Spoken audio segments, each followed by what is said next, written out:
या निमित्ताने आरंभ असलेला हा अखंड हरिनाम सप्ताह गेल्या अनेक वर्षांपासून आपण सेवा करत आहोत भगवंताची, सेवा करत आहोत भगवतीची.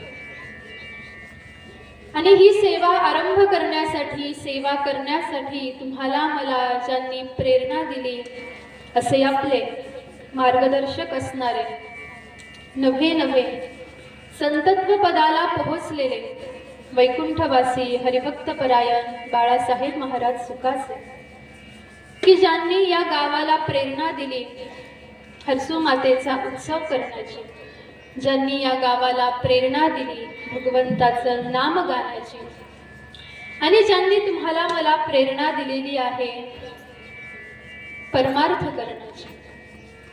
असे संत स्वरूप असणारे, साधू स्वरूप असणारे, की जे तुमच्या माझ्यासाठी संताच्या जागेवर आज जाऊन बसलेले आहेत. आणि त्यांच्याच प्रेरणेने, त्यांच्याच आशीर्वादाने, त्यांच्याच मार्गदर्शनाने आणि भगवंताच्या भगवतीच्या कृपेने आरंभ झालेला हा अखंड हरिनाम सप्ताह. सप्ताहाला आरंभ होऊन गेली 3 दिवस झालेली आहेत. आज सेवेचा चतुर्थ दिवस अर्थात 4था दिवस आहे. आणि आजच्या दिवसाची सेवा भगवतीच्या कृपेने, भगवंताच्या कृपेने आणि संतत्वाला पोहोचलेल्या त्या महात्म्याच्या कृपेने मजदासाच्या पदरामध्ये आली. आतापर्यंत आपण साऱ्यांनी भगवंतांचं चरित्र ऐकलं असेल, भगवतीचं चरित्र ऐकलं असेल. भगवंत कसे जन्माला येतात, ते कशी लीला करतात, मृत्यू लोकामध्ये आल्यानंतर त्यांनी काय काय कार्य केले, ते कशा पद्धतीनं या मृत्यू लोकामध्ये राहिले, हे सारं काही आपण आतापर्यंत श्रवण केलेलं आहे. हरिकीर्तनाच्या माध्यमातून असो, प्रवचनाच्या माध्यमातून असो, कथेच्या माध्यमातून असो, आजपर्यंत आपण केवळ भगवंत ऐकलेले आहे. पण आज त्याच भगवंताची, त्याच भगवतीची कृपा तुमच्या माझ्यावरती झाली आणि तिनं प्रेरणा दिली की आता आपल्याला ऐकायचं आहे, माझे जे प्रिय आहेत, मी ज्यांचा दास होतो असे माझे भक्त, अर्थात भक्तांचं चरित्र. भगवंतांना ऐकत गेलो, भगवतीला ऐकत गेलो, भगवंतांना पाहता पाहता, भगवतीला पाहता पाहता आता आपल्याला पाहायचं आहे भगवंताचे, भगवतीचे भक्त कसे असतात, त्यांचे दास कसे असतात आणि त्यांनी कशा पद्धतीनं भगवतीला, भगवंतांना प्रसन्न करून घेतलेलं आहे आणि कशा पद्धतीनं त्यांनी आपली परमार्थ साधना केलेली आहे, हे आता तुम्ही मी जरासं ऐकण्याचा प्रयत्न करू. का ऐकायचं आहे आपल्याला भक्तांना, का ऐकायचं आहे आपल्याला साधूला, का ऐकायचं आहे आपल्याला संतांना?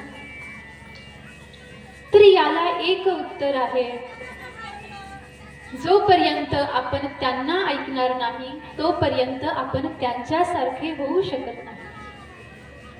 म्हणून सुरुवातीला आधी हे ठरवलं पाहिजे की आपल्याला व्हायचं काय आहे. मनुष्याचा देह तर प्राप्त झालेला आहे, मनुष्य म्हणून जगत आहोत. मग विचार हा करायचा की मनुष्य म्हणूनच मरायचं आहे की देव म्हणून अमर व्हायचं आहे, साधू म्हणून अमर व्हायचं आहे, संत म्हणून मुक्त व्हायचं आहे. हा विचार तुम्हाला मला करणं आता आवश्यक आहे. का आवश्यक आहे? कारण आपल्याकडे वेळ कमी आहे. आतापर्यंतचं आपलं सारं जीवन हे प्रपंचासाठी, संसारासाठी, परिवारासाठी, शेतीवाडी, नोकरी, कामधंदा, समाजासाठी, परिवारासाठी आपण व्यतीत केले. आता जरासा विचार करायचा आहे स्वतःच्या कल्याणाचा. आतापर्यंत जगलो, कुणासाठी जगलो? परिवारासाठी जगलो. आतापर्यंत जगलो, कुणासाठी? इतरांसाठी जगलो. जगावं, इतरांसाठी जगावं, पण याच्या अगोदर आधी स्वतःसाठी सुद्धा जगलं पाहिजे. इतरांच्या परमकल्याणाचा विचार करावा, इतरांच्या आनंदाचा विचार करावा, इतरांच्या सुखाचा विचार करावा, पण दुसऱ्यांच्या कल्याणाचा विचार करण्याच्या अगोदर आधी स्वतःच्या कल्याणाचा विचार मनुष्यानं केला पाहिजे. कारण जोपर्यंत स्वतःचं कल्याण होत नाही तोपर्यंत आपण इतरांचं कल्याण करूच शकत नाही. ज्ञानोबाराय, तुकोबाराय, नाथ महाराज आधी साधू झाले, आधी संत झाले आणि मग त्याच्यानंतर त्यांनी इतरांना भजन मार्गाला लावलेला.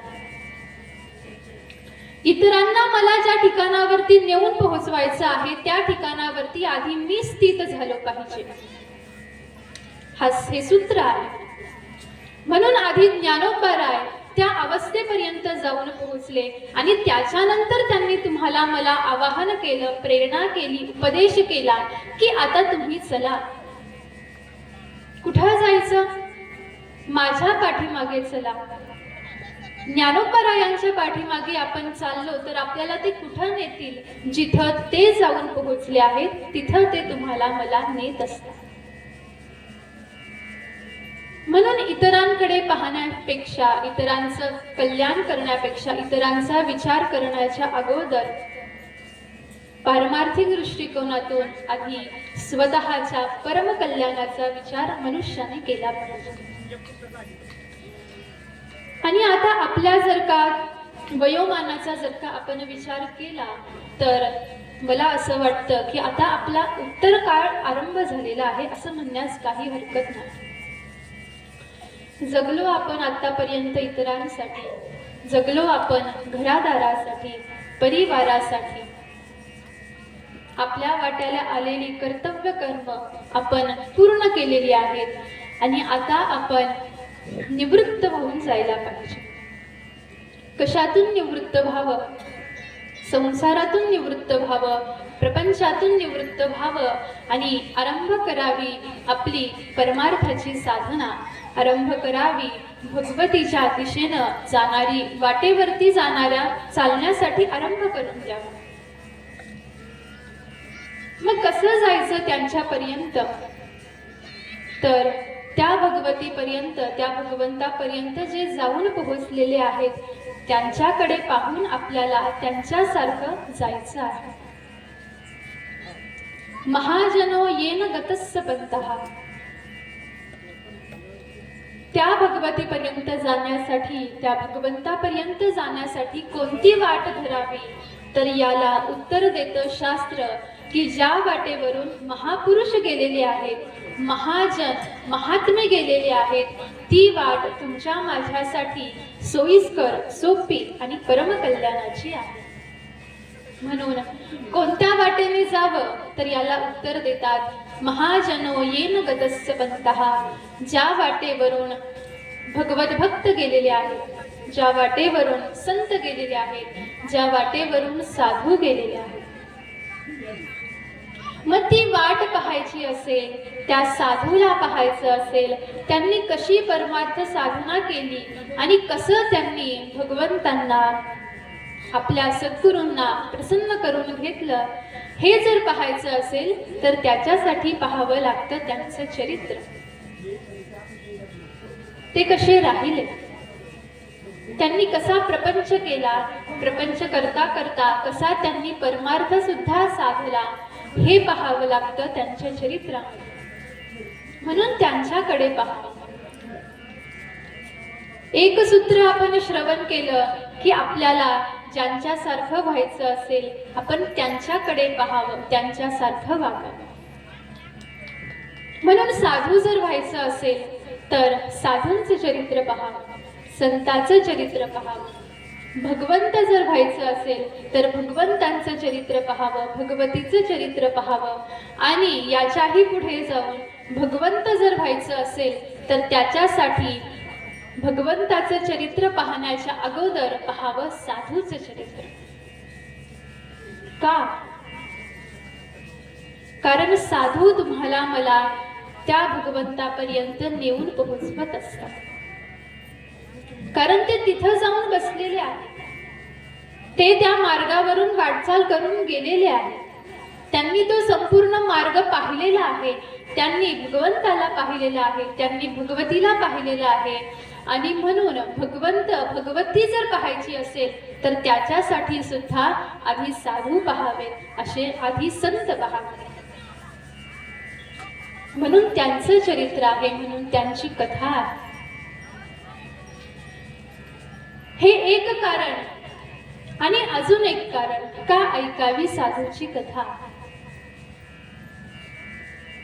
तर ज्या वेळेला आपण भगवंतांना हा प्रश्न करू की भगवंता, आम्ही साधूची कथा का ऐकावी, आम्ही संतांची कथा का ऐकावी, त्यावेळेला भगवंत उत्तर देतात, तुम्हाला जर का माझ्यापर्यंत येऊन पोहोचायचं असेल, तुम्हाला जर का मला प्रसन्न करून घ्यायचं असेल, तर माझे जे लाडके आहेत तुम्ही आधी त्यांचं लाडकं व्हा. आलं लक्षात? आपल्याला ज्यांना प्रसन्न करून घ्यायचं आहे त्यांचे जे लाडके आहेत त्यांचं आपण लाडकं व्हायचं. मग भगवंतांना जर आपण प्रसन्न करण्यासाठी जर का संकल्प केला, निश्चय केला, तर भगवंतांना प्रसन्न करून घेण्यासाठी भगवंतांचे लाडके कोण आहेत? तर याला उत्तर आहे साधू, संत, भगवंताचे भक्त हे भगवंतांचे अतीव लाडके आहेत. एवढंच नव्हे तर भगवंत गीतेमध्ये म्हणतात की अर्जुना, माझा भक्त हा माझा आत्मा आहे, तो मला प्रिय आहे, माझं त्याच्यावरती जीवापाड प्रेम आहे, यात नवल नाही. तर असा जो माझा भक्त असतो तो भक्त हा माझा आत्मा असतो, एवढा तो माझ्या निकटवर्ती आहे. आणि म्हणून असे जे साधू आहेत, असे जे संत आहेत, यांचं जर का आपण लाडकं झालं, आपण जर अशा साधूंना जर प्रसन्न करून घेतलं, तर असे साधू तुमचा माझा हात धरून आपल्याला त्या भगवंतापर्यंत, भगवतीपर्यंत नेऊन पोहोचवत असतात. तेही प्राणा परवते मज आवडते निरुते, कोण? जे भक्त चरित्राते प्रशंसिते. असे भक्त मला प्राणाच्याही पेक्षा जास्त आवडतात, की जे साधूची कथा ऐकतात, जे साधूचं चरित्र ऐकतात. म्हणून ऐकायचं आहे तुम्हाला मला साधूला, म्हणून पाहायचं आहे तुम्हाला मला संतांना. आतापर्यंत आपण शब्दाच्या माध्यमातून भगवंत पाहिले, भगवती पाहिली. आता आपल्याला शब्दांच्या माध्यमातून पाहायचे आहे भगवंताचे भक्त कसे असतात, साधू कसे असतात, संत कसे असतात. आणि त्यांना पाहायचं असेल तर सर्वप्रथम आधी शब्दाने त्यांना पाहावं लागतं आणि त्यानंतर ते नेत्राच्या माध्यमातून दिसत असतात. कारण असे साधू, असे संत हे या मृत्यू लोकांमध्ये सद्यस्थितीत अस्तित्वात असतीलच असं नाही. ते आहेत या भूतलावरती अजूनही असे विरक्त महात्मे, असे साधुत्वाला जाऊन पोहोचलेले महात्मे अजूनही आहेत, असे संत साधू आहेत. ते आहेत म्हणून ही पृथ्वी आहे, हेच याचं प्रमाण आहे की ते आहेत. पण ज्ञानोबारायांसारखे, नाथरायांसारखे, तुकोबारायांसारखे, नामदेवरायांसारखे महात्मे जर का तुम्हाला मला पाहायचे असतील तर याच्यासाठी आधी पाहावं लागतं त्यांचं चरित्र, त्यांनी निर्माण केलेली गाथा, त्यांनी तुमच्या माझ्यासाठी प्राप्त केलेली ग्रंथ संपदा. त्यांच्या मुखामधून जे अक्षर निघालेले आहेत ते अक्षर ज्या वेळेला ग्रथित झाले, त्या ग्रथित झालेल्या अक्षरांचा ग्रंथ झाला आणि तो ग्रंथ म्हणजे प्रत्यक्ष ज्ञानोबाराय आहेत, तो ग्रंथ म्हणजे प्रत्यक्ष तुकोबाराय आहेत, तो ग्रंथ म्हणजे प्रत्यक्ष नाथ महाराज आहेत. ज्ञानोबारायांना तुम्हाला मला पाहायचं असेल तर याच्यासाठी पहावी ज्ञानेश्वरी, याच्यासाठी पहावा हरिपाठ, याच्यासाठी पहावी अमृतानुभव. अर्थात ज्ञानोबारायांनी जेवढी ग्रंथ संपदा ग्रथित करून ठेवली आहे त्या अक्षराच्या माध्यमातून, त्या अक्षराच्या रूपाने ज्ञानोबाराय आजही तुमच्या माझ्यामध्ये आहेत. म्हणून त्यांना पाहायचं असेल तर ज्ञानेश्वरी पहावी, तुकोबारायांना पाहायचं असेल तर गाथा पहावी. आणि म्हणून साधू पाहायचे आहेत, संत पाहायचे असेल तर याच्यासाठी त्यांचं चरित्र पहा. आणि असेच साधू, असेच संत आपल्या या महाराष्ट्र प्रांतामध्ये होऊन गेले. संत भूमी म्हणून प्रत्ययाला आलेला हा महाराष्ट्र प्रांत आणि या महाराष्ट्र प्रांतामध्ये असणारा पैठण क्षेत्र, की जे तीर्थरूप आहे, ते क्षेत्र आहे ज्याला दक्षिण काशी असं संबोधतात. गोदावरीच्या तीरावरती हे पवित्र क्षेत्र वास्तव्यास आहे. आणि या क्षेत्रावरती, या भूमीवरती असे महान भगवत भक्त पूर्वकालापासून होऊन गेले. चक्रधर स्वामींसारखे, कुर्मदासांसारखे, गागा भट्ट यांसारखे महान विद्वान भक्त या पैठण भूमीमध्ये उदयाला आले आणि त्यांनी जीवनभर केवळ भक्तीचा प्रचार केला, नामाचा प्रचार केलेला. अशा या पैठण क्षेत्रामध्ये एक महात्मा प्रगट झाला ज्यांचं नाव होतं भानुदास महाराज.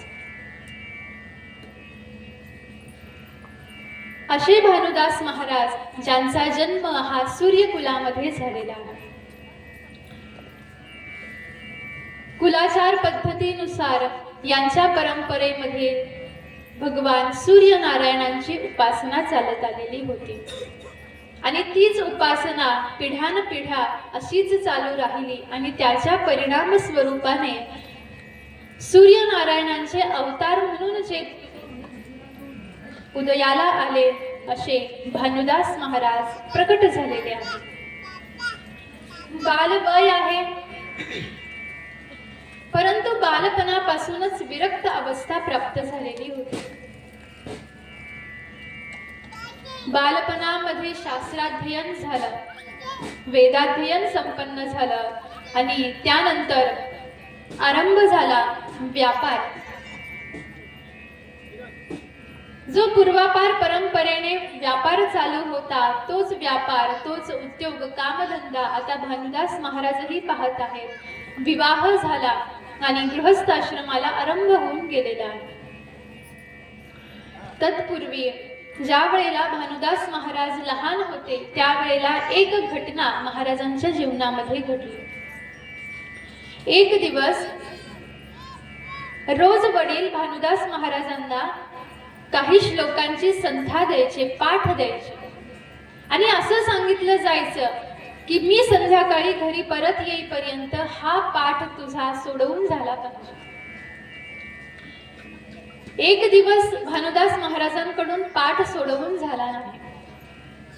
वडील काहीच बोलले नाही. दुसरा दिवस झाला, दुसऱ्या दिवशी सुद्धा दिलेला अभ्यासक्रम पूर्ण झाला नाही. तिसऱ्या दिवशी सुद्धा अभ्यासक्रम पूर्ण झाला नाही. असं पाहता पाहता 4-5 दिवस होऊन गेले आणि आता मात्र एक दिवस वडील रागवले आणि वडिलांचे शब्द एवढे भानुदास महाराजांच्या हृदयाला लागले की भानुदास महाराजांनी विचार केला की आता मला या घरामध्ये राहायचंच नाही. कारण हृदयात जन्मतःच विरक्त वृत्ती आलेली होती, वैराग्य उत्पन्न झालेलं होतं, घरादारामध्ये मन लागत नव्हतं, शास्त्राध्ययन वेदाध्ययन करण्याची इच्छा होत नव्हती, तर अखंड मुखामधून भगवंतांचं नाम गायलं जायचं. असं वाटायचं जीवनभर केवळ भगवंतांचं नाम गायन करावं आणि त्यांच्या भक्ती साधनेमध्ये जीवन व्यतीत करावं असा मानस आणि निमित्त सुद्धा घडलं. वडील रागवले, जरासा क्रोध आला भानुदास महाराजांना, जरासा राग आला, वाईट वाटलं, दुःख झालं आणि एक दिवस घर सोडून वाटचाल करता करता महाराज आपल्या गावामध्ये असलेल्या एका जुनाट मंदिरामध्ये जाऊन पोहोचले. अंतःकरण दुखावलेलं होतं. मंदिरामध्ये प्रवेश केला. काही पायऱ्या उतरवून खाली गर्भगृहामध्ये गेले. पाहतात तर लक्षात आलं की खूप जुनाट मंदिर आहे की जिथं बऱ्याच वर्षांपासून पूजा अर्चा झालेली नाही. आणि कशाची तरी एक मूर्ती दिसते आहे. ती मूर्ती सुद्धा भंग पावलेली आहे. त्याच ठिकाणावरती विराजमान झाले आणि अचानक महाराजांना समाधी लागली. अखंड भगवंताचं नाम मुखामधून गायन होत आहे आणि नाम साधनेच्या परिणाम स्वरूपाने काही क्षणामध्येच त्यांना समाधी लागली. आणि पाहता पाहता 1, 2, 3, 4, 5, 6, 7 दिवस झाले भानुदास महाराज समाधीमध्ये झाले. आणि 7व्या दिवशी अचानक त्या गर्भगृहामध्ये लख प्रकाश पडला आणि एक दैदिप्यमान पुरुष समोर येऊन उपस्थित झालेला आहे. आणि हातामध्ये एक पात्र आहे आणि त्या पात्रामध्ये दूध आहे. त्या दिव्य पुरुषाने भानुदास महाराजांना जागेवरती आणलं, सावध केलं. महाराजांनी नेत्र उघडले. त्यावेळेला पाहिलं की कुणीतरी विलक्षण दैदिप्यमान पुरुष माझ्या समोर उभा आहे. आसनावरून उठले, वंदन केलं, नमस्कार केला आणि प्रश्न विचारला. म्हटले, आपण कोण आहात? त्यावेळेला तो दिव्य महात्मा म्हणायला लागला, भानुदास, मी सूर्यनारायण आहे. म्हटले, तुम्ही इथं कशासाठी आलेला आहात? म्हटले, बेटा, मी 7 दिवसापासून तुझ्याकडे पाहतो आहे. अन्न पाण्याचा त्याग करून तू समाधीमध्ये मग्न झालेला होता. मी प्रसन्न झालो तुझ्यावरती आणि हे घे, दूध प्राशन कर. 7 दिवस झालेले आहे. तुझ्या उदरामध्ये अन्नाचा कण गेलेला नाही, पाणी गेलेलं नाही आणि आशीर्वाद रूपाने, प्रसाद रूपाने हे दूध तू प्राशन कर. महाराजांनी दूध पिऊन घेतलं. प्रसन्न झालेले होते सूर्यनारायण आणि आशीर्वाद दान केला. म्हटले, बेटा,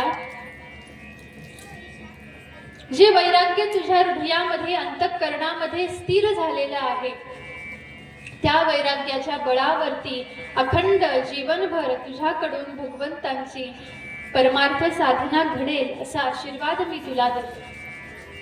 आणि त्याच बरोबर एक आशीर्वाद मी देतो की या कुलामध्ये, जे माझं कुळ आहे असं सूर्यकुळ, या कुळामध्ये पुढे चालून एक भगवत भक्त महात्मा जन्माला येईल की केवळ त्याच्या जन्माला येण्याच्या परिणाम स्वरूपाने संपूर्ण त्रैलोक्य हे दैदिप्यमान होऊन जाईल.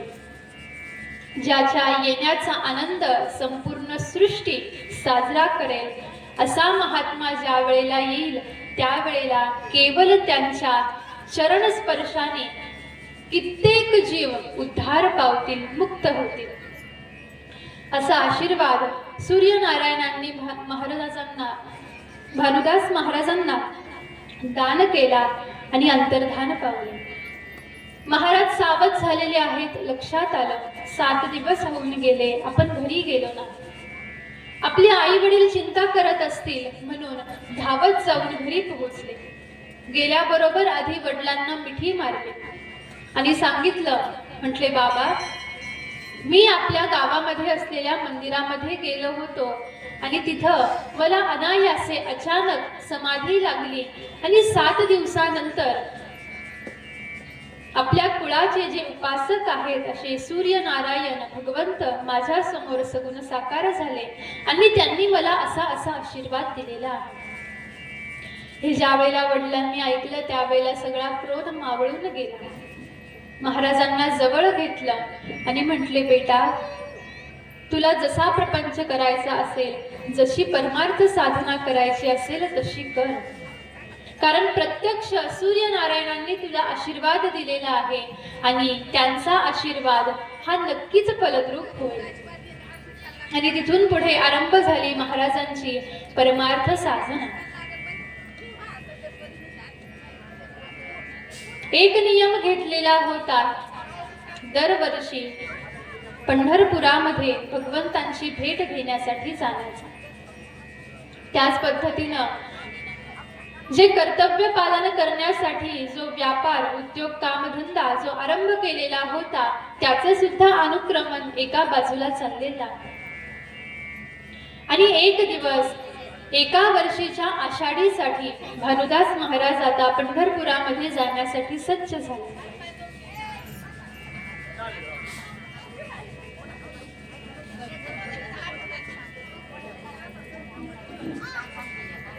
वारकऱ्यांसोबत वाटचाल करता करता भगवंतांचं नामगायन करता करता भगवंतांच्या नामामध्ये तल्लीन होऊन भानुदास महाराज अनेक हजारो वारकऱ्यांसोबत पंढरपुरामध्ये येऊन पोहोचले.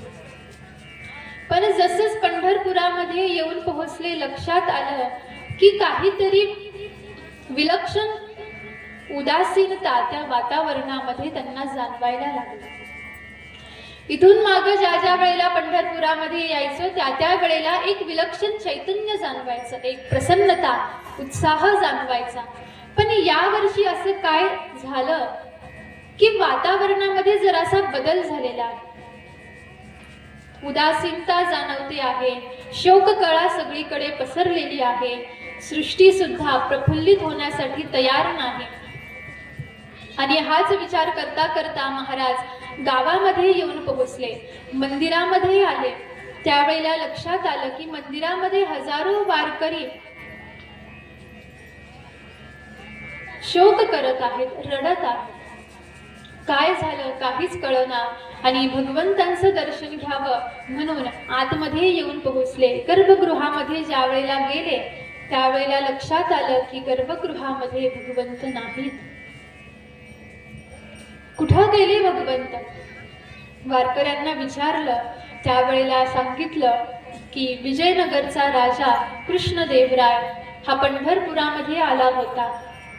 भगवंतांची मूर्ती त्याला आवडली, त्यांच्यावरती प्रेम जडलं आणि त्या राजाने आपल्या पंढरपुरामध्ये असणारा परमात्मा हा आपल्या घरी आपल्या राज्यामध्ये नेलेला आहे आणि तिथं प्रस्थापित केलेला आहे. हे ज्या वेळेला महाराजांनी ऐकलं त्यावेळेला राहावलं गेलं ना आणि संकल्प केला की मी लवकरात लवकर पुन्हा आपल्या भगवंतांना आपल्या पंढरपुरामध्ये आणून पुन्हा प्रस्थापित करेल. आणि महाराज निघून गेले. अनागोंदी गावामध्ये येऊन पोहोचले. कर्नाटक राज्य विजयनगरमध्ये आलेले आहेत आणि कृष्णदेवराय राजाच्या राजवाड्यामध्ये येऊन पोहोचले. राजवाड्यामध्ये आले त्यावेळेला लक्षात आलं की एका बाजूला एक नवीन मंदिर बांधलेलं आहे आणि त्या मंदिरामध्ये कोणती तरी देवता प्रस्थापित केलेली आहे आणि तिला कडी कुलूप लावलेला आहे. महाराजांनी विचार केला आधी राजाची भेट घेण्याच्या अगोदर आधी आपण मंदिरामध्ये जाऊ, भगवंतांचं दर्शन घेऊ आणि मग राजाकडे आपण याचना करू. आणि महाराज येऊन पोहोचले मंदिरासमोर. आतमध्ये ज्या वेळेला प्रवेश केला त्यावेळेला लक्षात आलं हा तर आमचाच पंढरपूरचा राजा आहे, हा आमचा प्राणसखा आहे, आमचा प्राणनाथ आहे. ज्या वेळेला इतक्या दिवसानंतर महाराजांनी भगवंतांना पाहिलं त्यावेळेला राहावलं गेलं नाही आणि धावत धावत जाऊन भगवंतांना मिठी मारली. जशीच भगवंतांच्या मूर्तीला महाराजांच्या हाताचा स्पर्श झाला तशीच मूर्त रूपामध्ये असणारी ती मूर्ती अचानक सजीव झाली. अर्थात भगवंत तिथं प्रगट झाले आणि भगवंतांनी आपल्या दोन्ही हाताने महाराजांना घट्ट आलिंगन दिलेलं आहे. एवढे मोठे महाराज पण भगवंतांना पाहिल्याबरोबर अगदी लहान लेकरासारखं रडायला लागले आणि म्हणायला लागले भगवंता अहो का तुम्ही इथं आला? तुम्ही आमच्यावरती रागवले आहात का? रुसले आहात का? आमच्याकडून काही अपराध झाला असेल तर तो सांगा, पण असं आम्हाला सोडून तुम्ही इथं येऊन राहू नका. त्यावेळेला भगवंत म्हणायला लागले, म्हटले भानुदासा इथं मी आलो नाही, मला राजा घेऊन आलेला आहे. तू एक काम कर, तू राजाकडे जा, त्याची परवानगी घे आणि मग मला इथून पुन्हा आपल्या पंढरपुरामध्ये नेऊन स्थिर कर, स्थापित कर.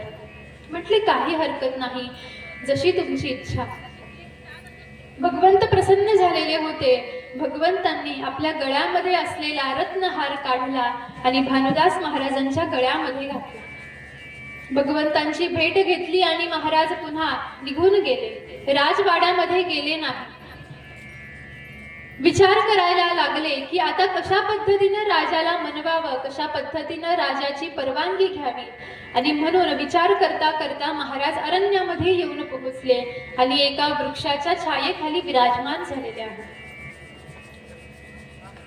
इकडे दुसऱ्या दिवशी प्रभात समयाला ज्या वेळेला पुजारी भगवंतांची पूजा करण्यासाठी गर्भगृहामध्ये येऊन पोहोचला, त्यावेळेला लक्षात आलं भगवंतांची पूजा करण्यासाठी ज्या वेळेला अंगावरती असलेलं निर्माल्य काढायला लागला, त्यावेळेला लक्षात आलं की काल जो भगवंतांना रत्नाचा हार घातलेला होता तो हार भगवंतांच्या गळ्यामध्ये नाही.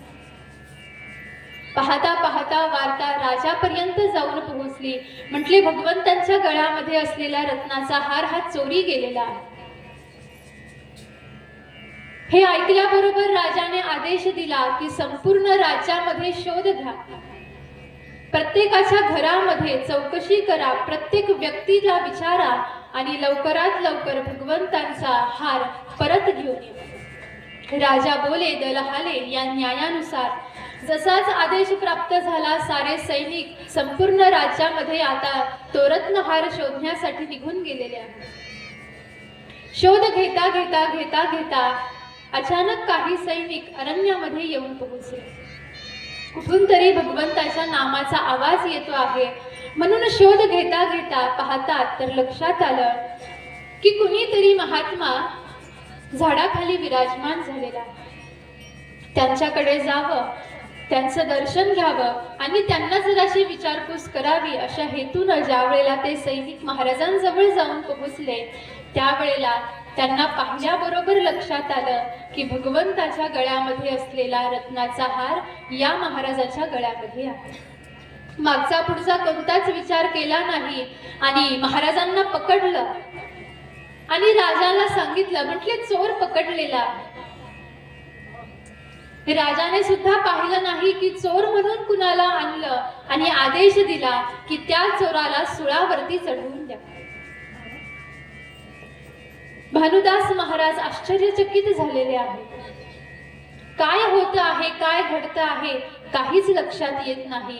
आणि ज्या वेळेला सुळावरती चढवण्यासाठी सूळ जवळ आला, त्यावेळेला जसाच त्या सुळाचा स्पर्श महाराजांच्या देहाला झाल्याबरोबर तो सूळ त्याचं पाणी झालं आणि त्याला पालवी फुटली. ही घटना ज्या वेळेला सैनिकांनी पाहिली, त्यावेळेला राजापर्यंत वार्ता जाऊन पोहोचली. म्हटले महाराज, आपल्याकडून काहीतरी अपराध झालेला आहे, आपल्याकडून अशा विलक्षण महात्म्याचा अपराध झालेला आहे. म्हटले काय झालं? त्यावेळेला ते सांगायला लागले की ज्यांना चोर म्हणून आपण सुळावरती चढवणार होतो, अशा त्या साधूच्या देहाला जसाच सुळाचा स्पर्श झाला, त्या सुळाला पालवी फुटली. हे राजाने ऐकल्याबरोबर धावत पळत महाराजांजवळ येऊन पोहोचला. हात जोडले, चरणावरती लोटांगण घेतलं, क्षमा याचना केली. म्हटले महाराज क्षमा करा, चोर कोण आहे हे न पाहता मी आदेश देऊन टाकला. मी एकदा तुमची भेट घ्यायला पाहिजे होती, माझ्याकडून अपराध झालेला आहे, मला क्षमा करा. त्यावेळेला महाराज म्हणायला लागले, राजन, तुला जर का असं वाटत असेल मी क्षमा करावी, तर याच्यासाठी तुला माझं एक काम ऐकावं लागेल. म्हटले महाराज सांगा, तुम्ही जसं म्हणताल, जी आज्ञा करताल त्या पद्धतीनं मी करण्यासाठी तयार आहे, पण तुम्ही मला क्षमा करा. कारण मला माहित आहे की ज्या वेळेला साधू क्रोधित होतो, ज्या वेळेला संत क्रोधित होतात, त्यावेळेला मनुष्याचं जीवन हे कठीण होऊन जातं. कारण ते कसा शाप देतील. आणि असं शास्त्र सांगतं की ज्या वेळेला एक वेळ भगवंत आपल्यावरती क्रोधिष्ठ झाले तर काही हरकत नाही, कारण भगवंत क्रोधिष्ठ झाले तर आपले सद्गुरू साधू संत आपल्या बाजूने भगवंतांना मनवतात. पण आपल्याकडून जर का आपले सद्गुरू साधू संत जर का क्रोधिष्ठ झाले तर त्यांच्या समोर जाण्याची हिंमत भगवंत सुद्धा करत नाही. शिवे रुष्टे गुरुत्राता गुरौ रुष्टे न कश्चन असं गुरुगीता सांगते. आणि हे सूत्र महाराजांना माहीत होतं, राजाला माहीत होतं, म्हणून म्हटले तुम्ही जे म्हणताल ते ऐकण्यासाठी मी तयार आहे, पण आधी तुम्ही मला क्षमा करा, तुम्ही माझ्यावरती क्रोधिष्ठ होऊ नका. म्हटले राजन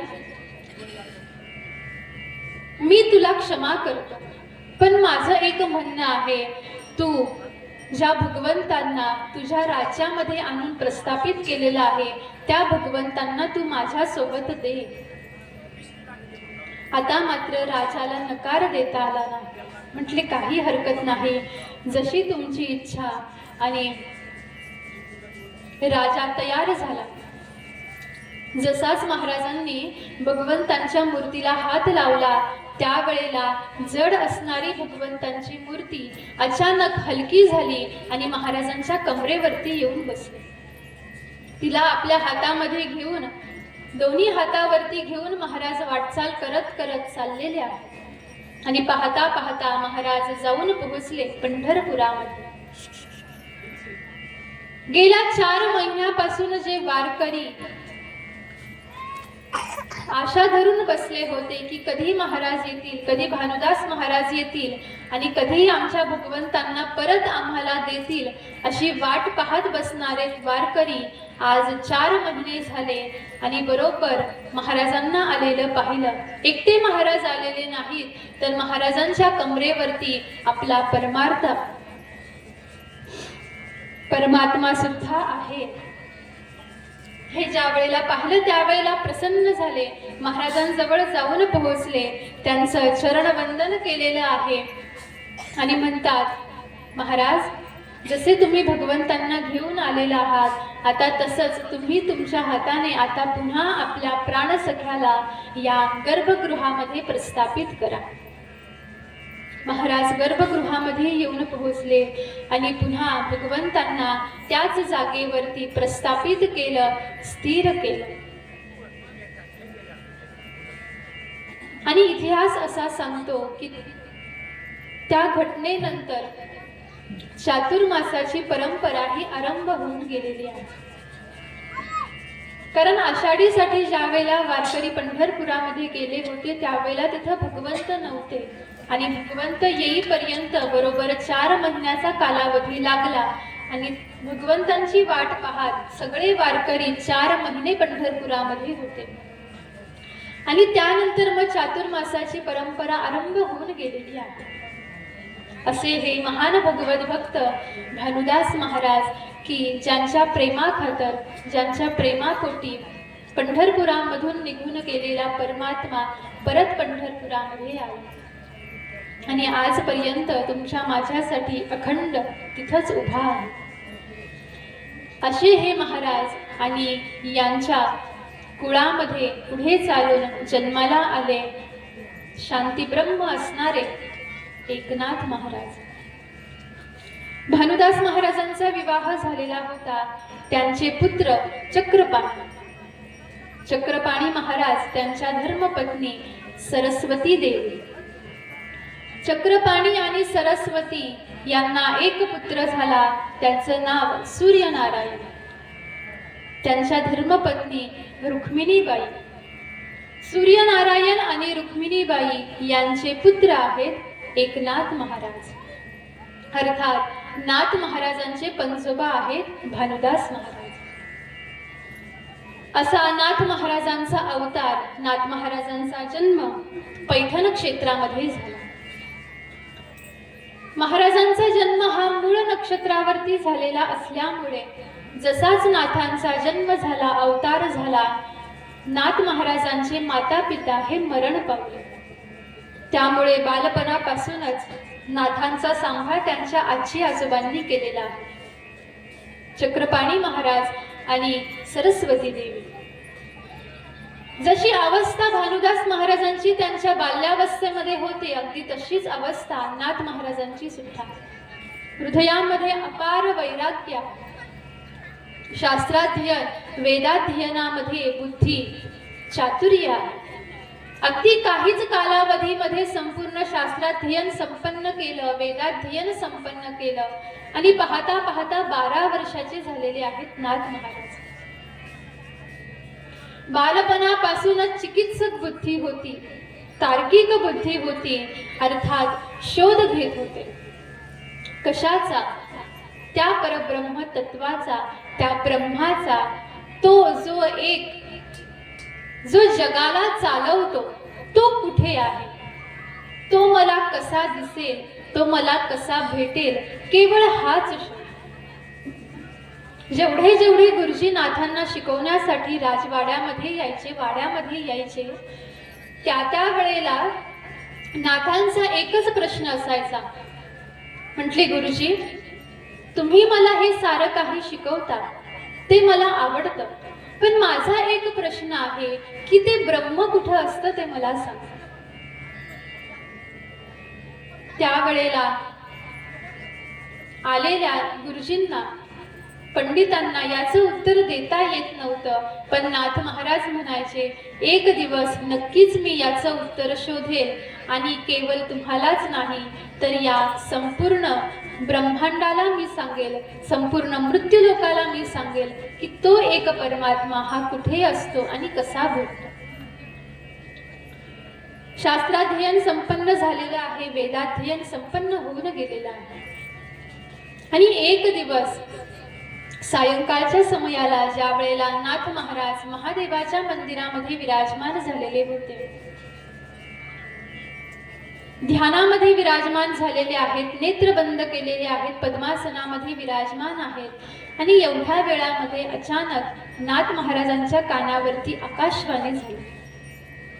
म्हटले, नाथा तू ज्याचा शोध घेत आहे त्याला जर का तुला पाहायचं असेल तर याच्यासाठी तुला सर्वप्रथम सद्गुरूंची शरणागती करावी लागेल.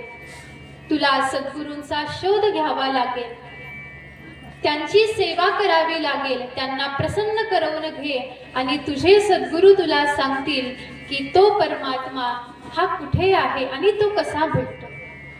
हे ज्या वेळेला नाथांनी ऐकलं त्यावेळेला चित्त विचलित होऊन गेलं.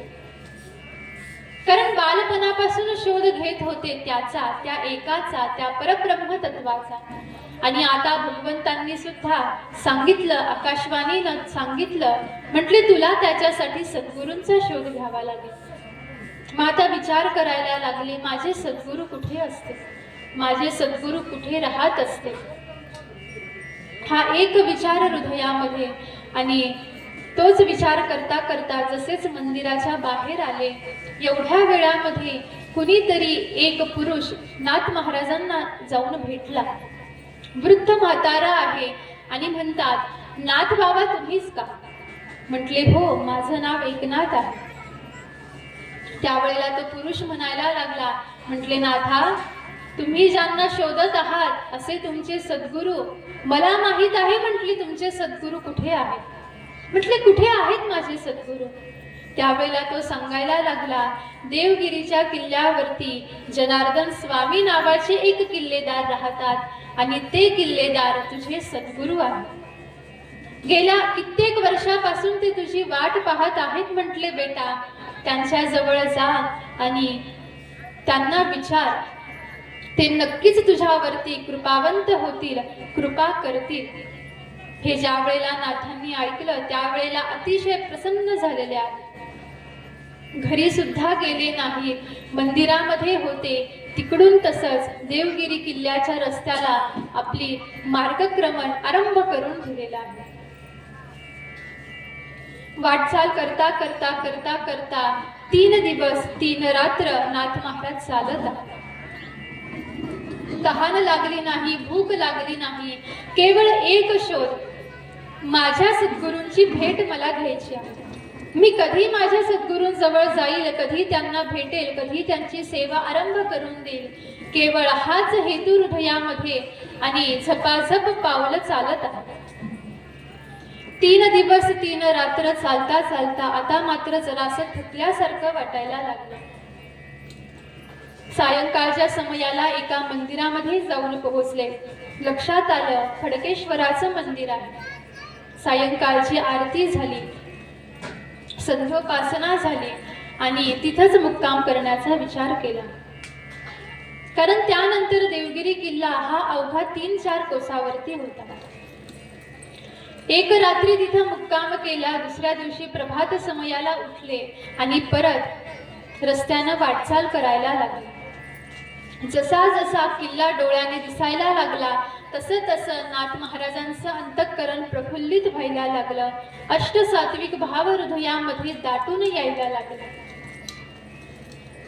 विचार केला होता मी अगोदर जाईल, पळत पळत माझ्या गुरूंकडे जाईल आणि त्यांना पाहिल्याबरोबर त्यांना घट्ट मिठी मारेल. परंतु जसाच किल्ला जवळ जवळ यायला लागला तशी तशी नाथांची पावलं ही आता संथ संथ पडायला लागली. हृदय धाव घेत होतं सद्गुरूंना पाहण्यासाठी. परंतु अचानक जराशी भीती सुद्धा वाटत होती. हिम्मत होत नव्हती की मी कसं माझ्या गुरूंना पाहू, कसं माझ्या सद्गुरूंना पाहू. सकल इंद्रिय शिथिल होऊन गेलेले होते. हिम्मत होत नव्हती आणि म्हणून जराशी पावलं सुद्धा संथ संथच व्हायला लागली. वाटचाल करता करता येऊन पोहोचली महाद्वारावरती. आतमध्ये जाणार एवढ्या वेळामध्ये द्वारपालांनी रोखलं. म्हटले कोण आहेस तू? तेव्हा नाथ महाराज सांगायला लागले माझं नाव एकनाथ असं आहे. मी पैठण क्षेत्रामध्ये राहतो. मला एवढं कळालेलं आहे की माझे सद्गुरू या किल्ल्यावरती राहतात आणि मला माझ्या सद्गुरूंची भेट घेण्यासाठी जायचं आहे. मला आतमध्ये जाऊ द्या. त्यावेळेला द्वारपाल म्हणायला लागले, म्हटले बेटा तू जरी खरं सांगत असला तरी सुद्धा आम्ही किल्लेदार आहोत. या संपूर्ण किल्ल्याचं रक्षण करणं, संरक्षण करणं ही आमची जिम्मेदारी आहे. आणि म्हणून जोपर्यंत आतून आम्हाला आदेश येत नाही, जोपर्यंत महाराजांकडून आदेश येत नाही तोपर्यंत आम्ही तुला आतमध्ये सोडू शकत नाही. आणि हे कशावरून आम्ही समजू की तू खरंच बोलतो आहेस? कारण किल्ल्यावरती हमला करण्यासाठी अनेकानेक शत्रू अनेकानेक रूपाने पेहरा करून येत असतात. मी आतमध्ये जाईल, जर का स्वामींनी तसा आदेश दिला, स्वामी जर का तुला ओळखत असतील तर तुला आतमध्ये येण्याची परवानगी आहे, अन्यथा तू जा. म्हटले काही हरकत नाही, तुम्ही तुमच्या महाराजांपर्यंत माझा निरोप द्या. एक द्वारपाल आतमध्ये जाऊन पोहोचला आणि जनार्दन स्वामींना सांगितलं. म्हटले महाराज, महाद्वारावरती एक 12 वर्षाचा छोटासा बालक येऊन पोहोचलेला आहे आणि तो असं सांगतो आहे की या किल्ल्यामध्ये राहणारे जनार्दन स्वामी हे माझे सद्गुरू आहेत. जनार्दन स्वामी म्हणता काय नाव आहे त्याचं? म्हटले त्यानं त्याचं नाव एकनाथ असं सांगितलं. हे जसं जनार्दन स्वामींनी ऐकलं, जनार्दन स्वामींच्या नेत्रामधून अश्रू वाहायला लागले. महाराज म्हणतात त्याला आतमध्ये घेऊन या, कारण हाच एक आहे की याची वाट पाहत मी इथं बसलेलो आहे. हे ज्या वेळेला द्वारपालाने ऐकलं त्यावेळेला आश्चर्य वाटलं. धावत धावत बाहेर येऊन पोहोचला आणि नाथ महाराजांना सांगितलं. म्हटले एकनाथ बेटा जा, तुझे सद्गुरू तुला ओळखतात हे आमच्या लक्षात आलेलं आहे आणि ते तुझी वाट पाहत बसलेले आहेत. नाथ महाराज आतमध्ये जाऊन पोहोचले. नाथांनी दूरवरून आपल्या सद्गुरूंना पाहिलं तर कसे आहेत नाथांचे सद्गुरू? पांढरे शुभ्र वस्त्र परिधान केलेले आहे, पांढरी शुभ्र जटा आहे, मस्तकावरती पागोट आहे, खांद्यावरती शॉल परिधान केलेली आहे आणि जीवनभराच्या तपस्साधनेचं तेज मुखमंडलावरून ओसंडून वाहत आहे. जसंच नाथांनी आपल्या सद्गुरूंना पाहिलं, जसे नाथ उभे होते एका क्षणामध्ये जमिनीवरती पडले. हे कशामुळे झालं? तर या प्रसंगामध्ये नाथांकडून आपल्या सद्गुरूंना वंदन केल्या गेलं, नमस्कार केला गेला. असा नमस्कार ज्याला दंडवत नमस्कार असं म्हणतात. एक नमस्कार असतो जो आपल्या आराध्यांच्या चरणावरती आपलं मस्तक टेकवून केला जातो. एक नमस्कार असतो आपल्या शरीराचे 8ही भाग जमिनीवरती टेकवून केला जाणारा नमस्कार.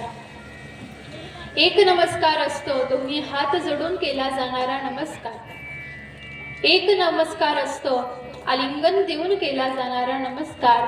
आणि एक नमस्कार असतो दंडवत नमस्कार, की असा नमस्कार ज्याच्यामध्ये आपल्या हातामध्ये एखादी काठी असावी. ती काठी ज्या वेळेला आपण आपल्या हातामधून सोडून देऊ त्यावेळेला ती काठी विचार करेल का की मी खाली पडत असताना मी कुठे पडते आहे, मी जमिनीवरती पडते आहे, दगडावरती पडते आहे, कुठं घाणीत पडते आहे का, हा जसा विचार ती काठी करत नाही. जसंच हातामधून सोडून दिल्याबरोबर ती काठी जमिनीवरती दानकण आदळते, तसं आपलं आराध्य पाहिल्याबरोबर, आपले सद्गुरू पाहिल्याबरोबर ज्या वेळेला साधकाकडून अशा प्रकारे देहाचं भान न राहिल्याच्या परिणामाने जसा देह जमिनीवरती पडतो तर त्या क्रियेला म्हणतात दंडवत नमस्कार. असा नमस्कार नाथांकडून घडला. हे पाहिल्याबरोबर जनार्दन स्वामी धावत धावत नाथांजवळ येऊन पोहोचले.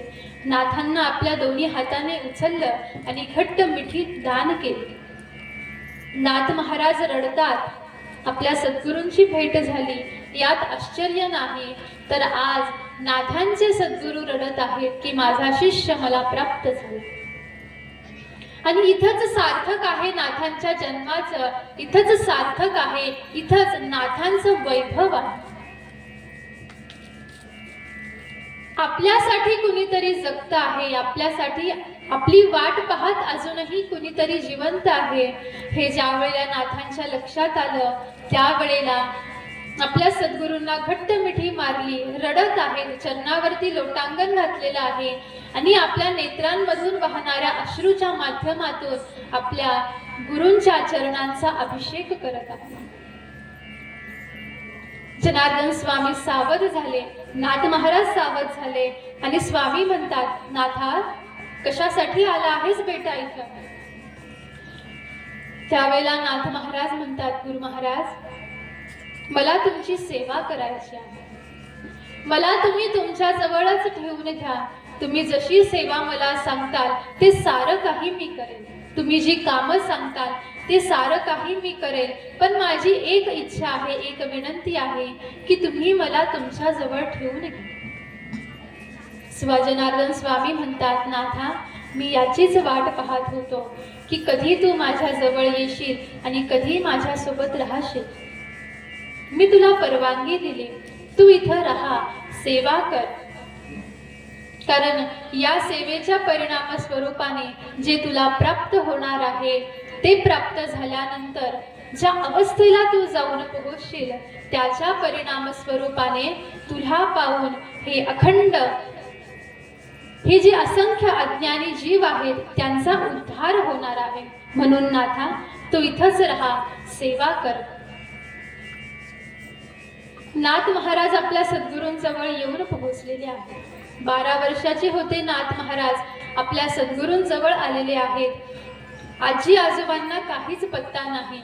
शोध घेतला, भरपूर शोध घेतला, पण जो महात्मा नाथांजवळ आला होता की ज्याने सांगितलं होतं की तुझे सद्गुरू देवगिरी किल्ल्यावरती आहेत, तोच महात्मा, तोच पुरुष नाथांच्या घरी जाऊन पोहोचला आणि आजी आजोबांना सांगितलं, म्हटली तुम्ही काही काळजी करू नका, नाथाला जिथं जायचं होतं तो तिथं गेलेला आहे, आता तुम्ही फक्त वाट पहा. एवढं सांगितलं आणि तो महात्मा गुप्त होऊन गेला. चरित्रकार असं सांगतात की तो पुरुष, तो वृद्ध म्हातारा दुसरा तिसरा कुणी नाही तर साक्षात पांडुरंग परमात्मा होता की जो वेषांतर करून, रूपांतर करून नाथांजवळ आला. हे ज्या वेळेला चक्रपाणी महाराजांनी ऐकलं त्यावेळेला निश्चिंत झाले. नाथ आपल्या सद्गुरूंच्या घरी राहत आहेत, किल्ल्यावरती राहत आहेत याचं समाधान वाटलं आणि शोध घेणं बंद केलं. आता इकडे किल्ल्यावरती नाथ महाराज राहत आहेत, सेवा आरंभ करून दिलेली आहे. आता कशा पद्धतीनं नाथ महाराज सेवा करतात, काय सेवा करतात आणि ती सेवा केल्याच्या परिणाम स्वरूपाने काय फल नाथांना प्राप्त होतं, कशी अवस्था नाथांना प्राप्त होते आणि कशा पद्धतीनं नाथांचं पुढील जीवन कार्य हे आरंभ होऊन जातं, हा सारा कथाभाग तुम्ही मी सुद्धा श्रवण करू. उद्याच्या सत्रामध्ये झालेली सेवा गुरु महाराजांच्या चरणी समर्पित करू, आई भगवतीच्या चरणी समर्पित करू आणि देऊ या ठिकाणावरती आजच्या सेवेला पूर्णविराम. पुंडलिक वरदा हरी विठ्ठल. श्री ज्ञानदेव तुकाराम पंढरीनाथ भगवान की जय. माऊली ज्ञानेश्वर महाराज की जय. पवनसुत हनुमान की जय. हरसू माता की जय. शांती ब्रह्म एकनाथ महाराज की जय. तुकाराम तुकाराम तुकाराम तुकाराम तुकाराम. पुंडलिक वरदा हरी विठ्ठल. श्री ज्ञानदेव तुकाराम पंढरीनाथ भगवान की जय.